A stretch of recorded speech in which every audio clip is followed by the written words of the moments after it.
All right, YouTube, here we go. Allen's Baked Beans, big can. There's a famous barbecue restaurant in Atlanta, Georgia called Old Hickory House. They used to be in business in Dunwoody, Georgia, and they went out of business. And there's one location left in Tucker, Georgia. And the Tucker location is fantastic.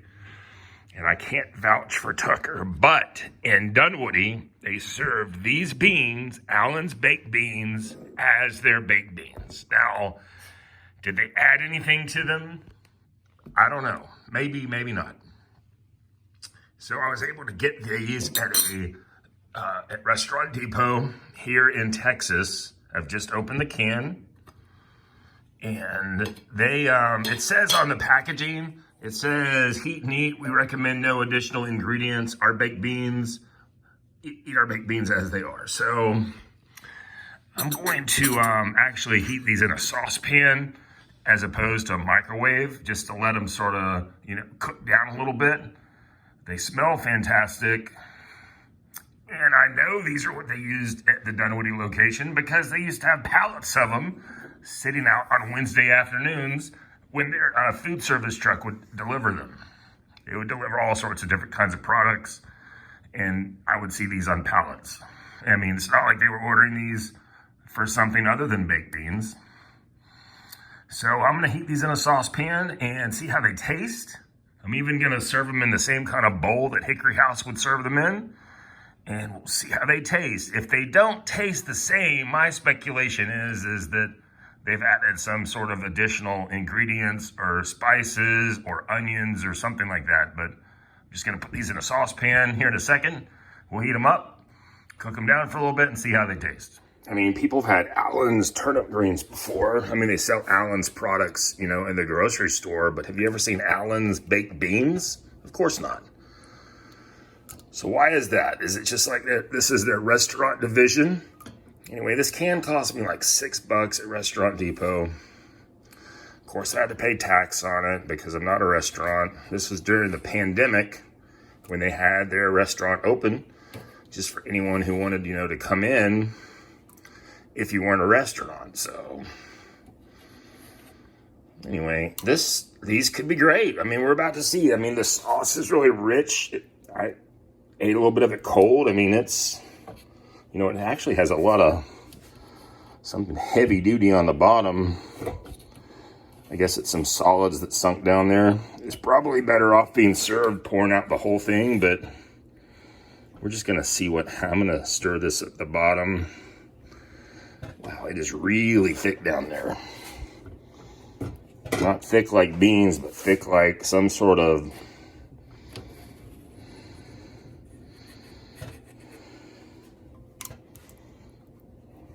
Yeah, that's like a clump of probably like some kind of sugar or something. All right, let's just go with this for now. I'm gonna fire it up. We're gonna heat it up. We're gonna put it in our little Hickory House serving bowl and see what we're dealing with.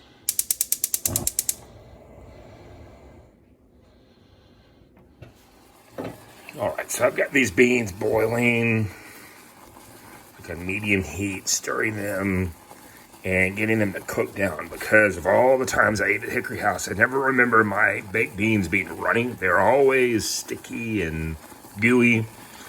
And I know they were these Allen's because that's what they would receive on their food deliveries. I don't mind talking about Dunwoody Hickory House because they closed years ago, and when they did, they didn't share any of their recipes with us, which is, I don't know, disappointing. Left us all sort of hung out to dry over there. I mean, I'm glad we can go to the Tucker location, but it's inconvenient, especially now that I live in Texas. But I'm telling you right now, I think we're getting close to cracking the Old Hickory House Dunwoody baked bean mystery. You'd think all those people who worked at that Dunwoody location would have shared the secrets with us. Look how that's getting sticky now. I'm gonna reduce heat a little bit here. Don't want to scald it. Needs to be a little thicker.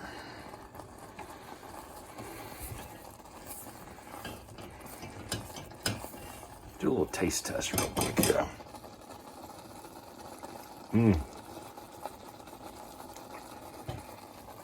Yummy. Yummy. All right, I've cooked these down to a pretty good consistency. We're going to use the same type of bowl, cup that Hickory House would use, the CAC China. Know this just because I know it. That's what they use over there at Tucker. And it's the same looking bowl that they had at Hickory House in Dunwoody. You can tell that the beans are a lot stickier now. I'm going to pour them out into the same cup. Look at that.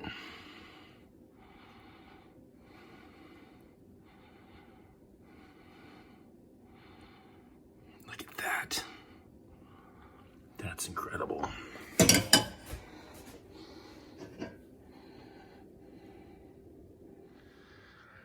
All right, here we go.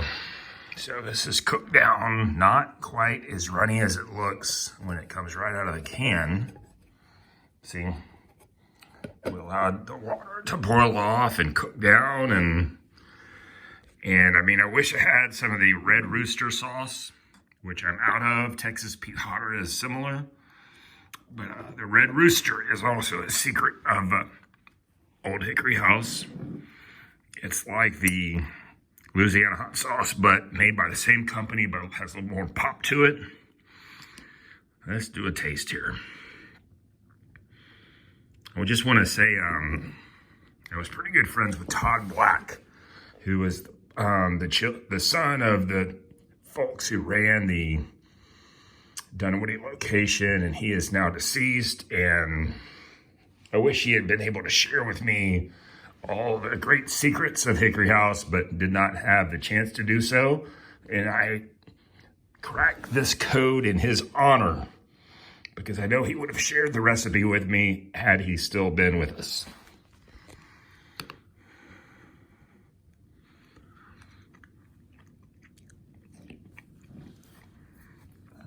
That's it.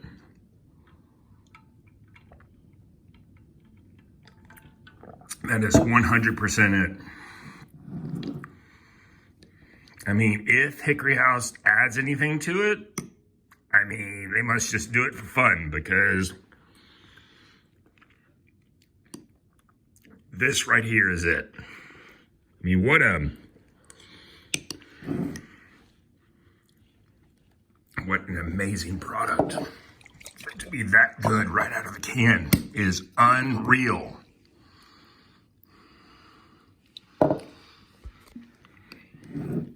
Now, all I need is a chopped barbecue sandwich, pork, wrapped in paper to go with this.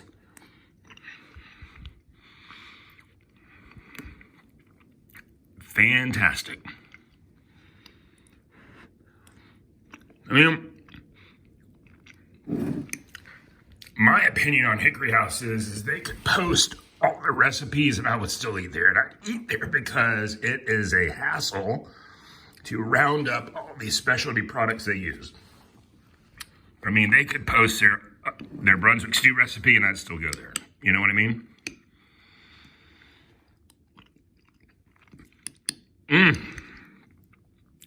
Fantastic. So, 7 pounds, 3 ounces. There's the UPC code if you want to try and look for it online.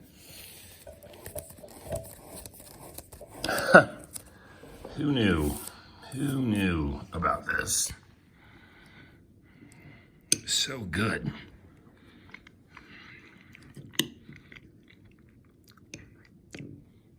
I wonder if I can freeze it.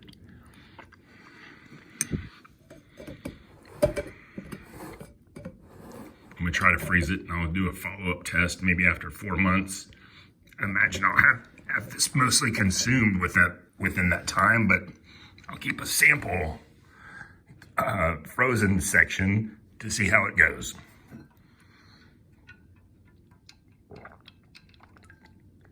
Now I need to get some Red Rooster and I'll be set. Thanks for watching.